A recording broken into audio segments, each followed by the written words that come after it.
So now in capital gain what we are seeing is कि जी index cost of acquisition और index cost of improvement को कैसे निकाला जाता है। तो अब हम सीखेंगे कि इंडेक्स कॉस्ट कैसे निकालती है। आपको याद होगा कि इंडेक्स कॉस्ट हमें चाहिए सिर्फ और सिर्फ किसके लिए, जब आपके पास कैसा गेन हो रहा हो, जब आपको लॉन्ग टर्म कैपिटल गेन हो रहा हो। Only in that case we have to find out our index cost of acquisition and index cost of improvement. ठीक है, इससे पहले मैं आपको एक चीज बता दूं, यहां पर आपको इंडेक्स कॉस्ट ऑफ एक्विजिशन निकालने के लिए जो एक चीज चाहिए होगी आपको, वो है आपकी कॉस्ट ऑफ एक्विजिशन। मतलब कि कॉस्ट ऑफ एक्विजिशन की रिक्वायरमेंट तो लॉन्ग टर्म कैपिटल गेन के केस में भी है। ठीक है जी, अब आप मेरी बात को बड़े ध्यान से सुनेंगे। अगर आप कोई एक ऐसी एसेट, ऑब्वियसली क्या होगी ये कैपिटल एसेट, अगर आप कोई कैपिटल एसेट परचेज करके लेके आए हैं बिफोर 1 अप्रैल 2001, 1 अप्रैल 2001 से पहले अगर आप कोई कैपिटल एसेट परचेज करके लेके आए हैं तो उसकी कॉस्ट ऑफ एक्विजिशन क्या मानी जाएगी, वो हमें बड़े ध्यान से यहां पर देखना है। ठीक है जी, मान लीजिए मैं कोई एसेट, लेट सपोज कोई घर है, I am taking a house, एक हाउस मैंने परचेज करा था 1 अप्रैल 1999 को। ठीक है, कब परचेज करा है, 1 अप्रैल 1999 को मैंने एक घर परचेज करा। तो इसकी ओरिजिनल कॉस्ट जो थी, मतलब कि जो कॉस्ट थी, जिस प्राइस पे मैंने इसको परचेज करा था, वो समझ लेते हैं वो है रुपीस कितना, 12 लाख। ठीक है जी, तो ये एसेट मैंने परचेज कब करी थी 1 अप्रैल 1999 में परचेज करी थी। उस टाइम पे मुझे इसकी लागत कितनी पड़ी, मुझे इसकी लागत पड़ी थी 12 लाख रुपए। ठीक है, ऑब्वियसली अगर कोई एसेट आपने 1 अप्रैल 1999 में बेची है और आपने उसको ट्रांसफर कब करा है, मैंने इस एसेट को मैं ट्रांसफर कर रहा हूं लेट सपोज 30 दिसंबर 2019 को। ठीक है जी, तो आपने खरीदी कब, 1 अप्रैल 1999 में खरीदी आपने, बेची कब, तो कितना लंबा टाइम हो गया। ऑब्वियसली लैंड एंड बिल्डिंग के लिए या हाउस के लिए हम कितना समय देखते हैं, 24 मंथ्स देखते हैं हम लोग। तो क्या 2 साल से ज्यादा मैंने इस एसेट को मेरे पास से रखा है, हाँ जी, मैंने इस एसेट को 2 साल से मेरे पास से ज्यादा रखा है। तो ये जो मैंने हाउस परचेज करा था, ये हाउस मेरे लिए क्या हो जाएगा, ये हाउस मेरे लिए हो जाएगा कैपिटल एसेट। ठीक है जी, ये हाउस मेरे लिए क्या हो जाएगा, कैपिटल एसेट हो जाएगा। ठीक है, अब अगर ये कैपिटल एसेट है तो मैंने लेट सपोज इसको ट्रांसफर कराए कितने में, मैंने इसको ट्रांसफर कराए 30 लाख में। तो जो मेरी ये हम ले लेते हैं क्या है, मेरी नेट सेल ही है। ठीक है, ट्रांसफर एक्सपेंसेस काट कुटाने के बाद नेट सेल कंसिडरेशन जो है मेरी वो कितनी है, 30 लाख की। ये घर मैंने कितने में बेचा है, 30 लाख में मैंने ये घर जो है वो क्या करा है जी, सोल्ड करा है। ठीक है, अब आप मेरी बात देखिए, जैसे ये कैपिटल एसेट है तो मेरे पास जो गेन आएगा वो भी कैसा आएगा, लॉन्ग टर्म कैपिटल गेन आएगा। तो मैं क्या करूंगा, यहाँ पे मैं लिखूंगा नेट सेल कंसिडरेशन कितनी है जी, वो 3 लाख, और यहाँ पे मुझे लेस करना पड़ेगा इंडेक्स कॉस्ट ऑफ एक्विजिशन। तो ये इंडेक्स कॉस्ट ऑफ एक्विजिशन हम कैसे निकालें वो हम सीखने जा रहे हैं। इसके लिए मुझे क्या चाहिए, इंडेक्स कॉस्ट ऑफ एक्विजिशन कैसे निकलती है आपकी, ये निकलती है कॉस्ट ऑफ एक्विजिशन, जो भी क्या है, कॉस्ट ऑफ एक्विजिशन, जो भी उस एसेट को खरीदने की कॉस्ट है वो आप लेंगे, into CII for the year in which asset is transfer. CII कौन से वाले साल का, CII उस साल का जिस साल में आपने एसेट जो है वो ट्रांसफर करी है। अब हमारे मन में ये प्रश्न उठता है कि सर ये CII क्या, CII का मतलब होता है कॉस्ट इन्फ्लेशन इंडेक्स। इसका मतलब ये होता है कि महंगाई की जो दर है वो कितनी बढ़ती हुई आ रही है। ठीक है जी, महंगाई की जो दर है वो कितनी बढ़ती हुई आ रही है, इसको हम क्या बोलते हैं, CII बोलते हैं। देखो ऑब्वियसली एक बात है, उस टाइम के 12 लाख और आज के 30 लाख फर्क तो होगा ना, या सुनो, अगर मैं नॉर्मल सी बात बोलूं तो आप क्या बोलोगे, आप बोलोगे 30 लाख माइनस 12 लाख कितना हो गया सर 18 लाख हो गया, लाओ टैक्स दो। तो बंदा क्या बोलेगा, सर मैंने 12 लाख कब बेचे थे, कब खरीदी मैंने 12 लाख में, 1999 में। उस 12 लाख की आज की कीमत तो देखो आप, उस 1999 के 12 लाख और आज के 12 लाख, क्या फर्क नहीं है? क्या बहुत ज्यादा फर्क होगा। आपको मैंने प्रेजेंट वैल्यू भी बताई थी एक बार कि पहले के पैसे की वैल्यू कम होती है और आज के पैसे की वैल्यू क्या है? ज्यादा। मतलब कि ये हो सकता है कि पहले के 100 रुपए आज से कितने रुपए के बराबर? 120 रुपए के बराबर। ठीक है, तो उस टाइम के 12 लाख पता नहीं आज के कितने समय के बराबर होंगे, कितने रुपए के बराबर होंगे। तो इसलिए यहाँ पे लॉन्ग टर्म के केस में कंसेप्ट लेके आए गए, और वो क्या है? इंडेक्स करने का, कि हम आपकी जो कॉस्ट है वो क्या करेंगे? हम इंडेक्स करेंगे। मतलब कि जिस समय आपने खरीदा था, हम उस समय से ये देखेंगे कि जब आप बेच रहे हो तो उस समय जो कीमत थी वही आज उसकी कितनी कीमत है। ठीक है, तो वो चीज को निकालने को हम क्या चीज बोलते हैं? आपकी इंडेक्स कॉस्ट ऑफ एक्विजिशन बोलते हैं हम। ठीक है, तो वो हमें यहाँ पे निकालना होता है। ठीक है, तो यहाँ पे फॉर्मूला आपका यूज होगा cost of acquisition into CII for the year in which transfer took place. Simple सी बात है, ट्रांसफर ईयर का CII क्या लेंगे आप लोग? ट्रांसफर ईयर का CII डिवाइडेड बाय CII कौन से साल का? या फिर तो परचेस जिस साल में खरीदी है, या फिर 1-2 का, विच एवर इज लेटर, जो भी बाद में आता हो, जो भी बाद में आता हो। मेरी बात को अब बड़े ध्यान से सुनते हुए चलेंगे आप लोग। मैंने यहां पे आपको एक सेट करा था, बिल्कुल एग्जांपल। हाउस है आपका, 1 अप्रैल 1999 में खरीदा, उसकी ओरिजिनल कॉस्ट कितनी थी? 12 लाख। क्या मैं बोल सकता हूं कि ये मेरी कॉस्ट ऑफ एक्विजिशन है? हाँ जी सर, ये आपकी कॉस्ट ऑफ एक्विजिशन है। तो जब मैं यहाँ पे, अब मुझे ऑब्वियसली क्या निकालना है? क्या निकालना है मुझे? इंडेक्स कॉस्ट निकालनी है। तो इंडेक्स कॉस्ट के लिए मुझे सबसे पहली चीज क्या चाहिए? Cost of acquisition. तो कॉस्ट ऑफ एक्विजिशन क्या होने वाली है वो सुनेंगे। अगर कोई एसेट आपने 1 अप्रैल 2001 से पहले खरीदी है तो उसकी कॉस्ट ऑफ एक्विजिशन क्या होगी? क्या होगी? बड़े ध्यान से सुनना। एक्चुअल कॉस्ट या फिर 1 अप्रैल 2001 को उसकी fair market value.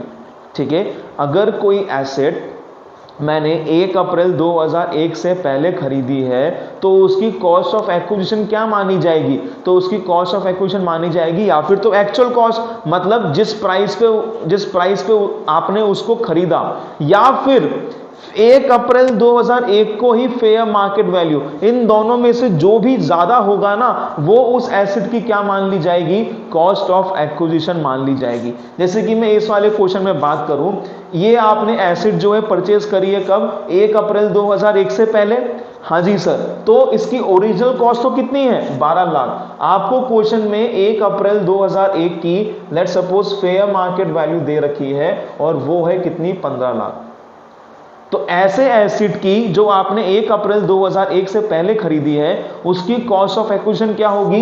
Actual cost या फिर fair market value as on 1/4/2001, whichever is higher, जो भी ज्यादा होगा। तो जब मैं यहां पे इसकी इंडेक्स कॉस्ट ऑफ एक्विजिशन निकालूंगा तो कॉस्ट ऑफ एक्विजिशन कितनी मानी जाएगी?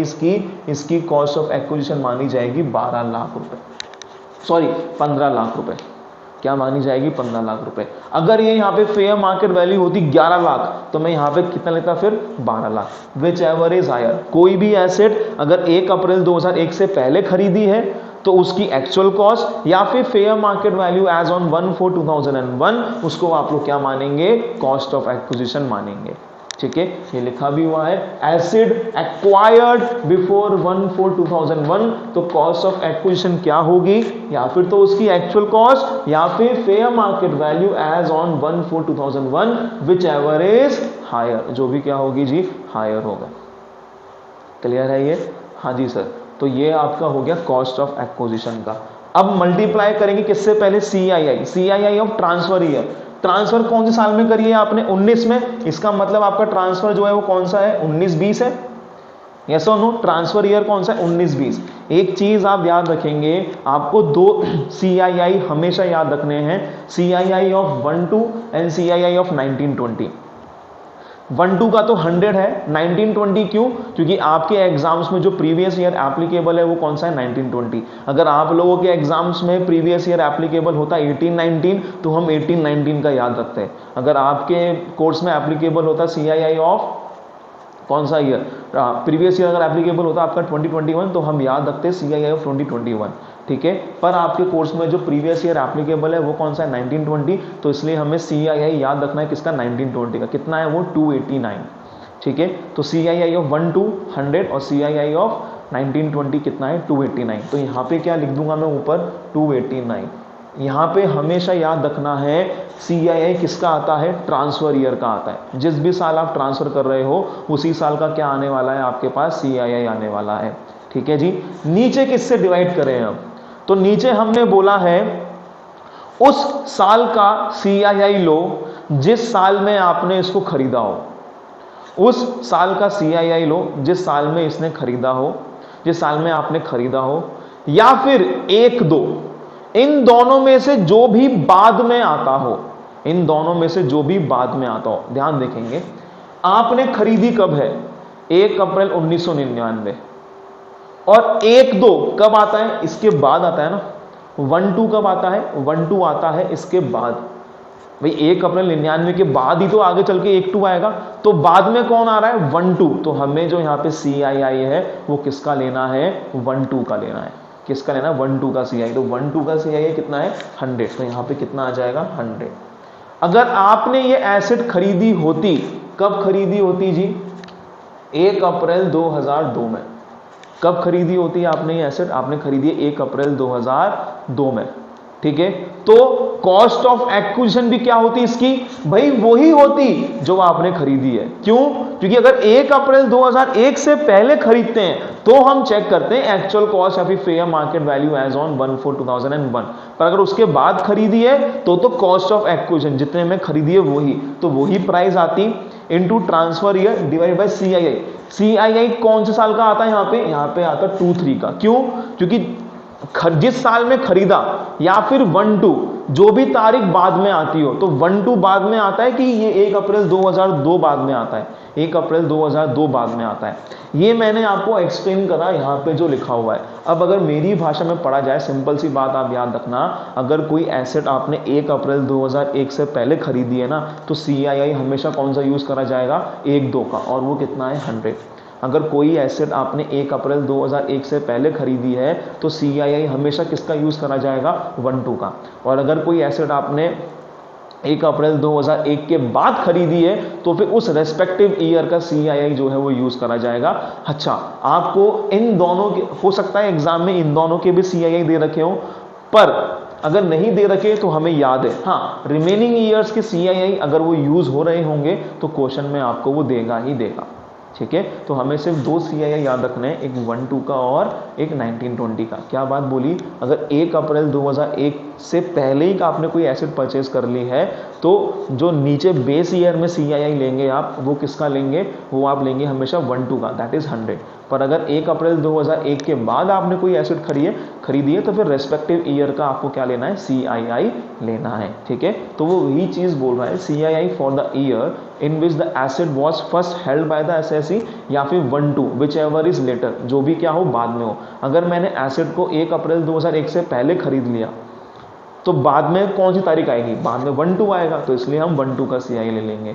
पर अगर मैंने कोई एसेट को खरीदा है 2007 में तो 1 2 पहले आएगा या 2007 पहले आएगा, ऑब्वियसली ये तो लेटर, बाद में कौन आ रहा है, 7 8, तो 7 8 का हम लोग क्या लेंगे, फिर CII लेंगे। इसलिए हम इसको ऐसे बोलते हैं, पर मैंने आपको नॉर्मल सा बताया है। 1 अप्रैल 2001 से अगर कोई पहले एसेट खरीदी है तो उसका CII हमेशा क्या आएगा, 100 आएगा, और 1 अप्रैल 2001 के बाद खरीदी है तो फिर रेस्पेक्टिव ईयर का आपको क्या लगाना है, CII, वो आपको क्वेश्चन में जो होगा वो गिवन होगा। ठीक है, तो this is how you are going to calculate what, CII।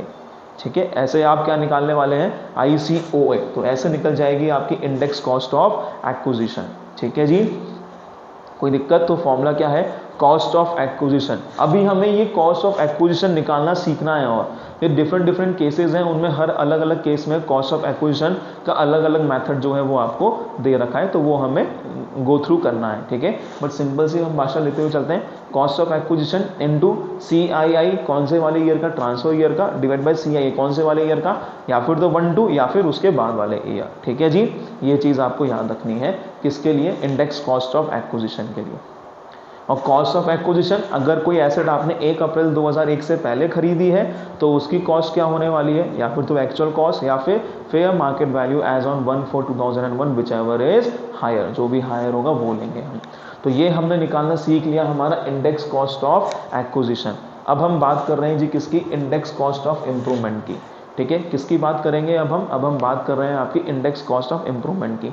Index cost of improvement बहुत ही सिंपल, जो भी आपने इम्प्रूवमेंट करा है, cost of improvement into CII of the transfer year divided by CII, जिस साल में आपने क्या करा हो, इम्प्रूवमेंट करा हो। ठीक है, अगर आपने किसी एसेट पे इम्प्रूवमेंट करा है 1 अप्रैल 2001 से पहले, तो उसे इग्नोर कर दो, मतलब उसी कोई कैलकुलेशन करनी ही नहीं है हमें।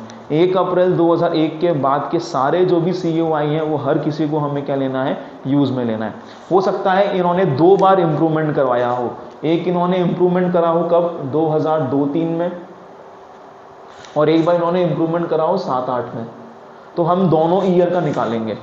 भाई यहाँ पे मान लो आपने 50,000 का इम्प्रूवमेंट करवाया, तो क्या हो जाएगा, 50,000 into CII of the transfer year, let suppose वो ले लेते हैं 289, डिवाइडेड बाय 23 का क्या लेंगे आप, CII ऑफ 23। ठीक है, तो ये तो हम वही हमारी कॉस्ट ऑफ इम्प्रूवमेंट एक।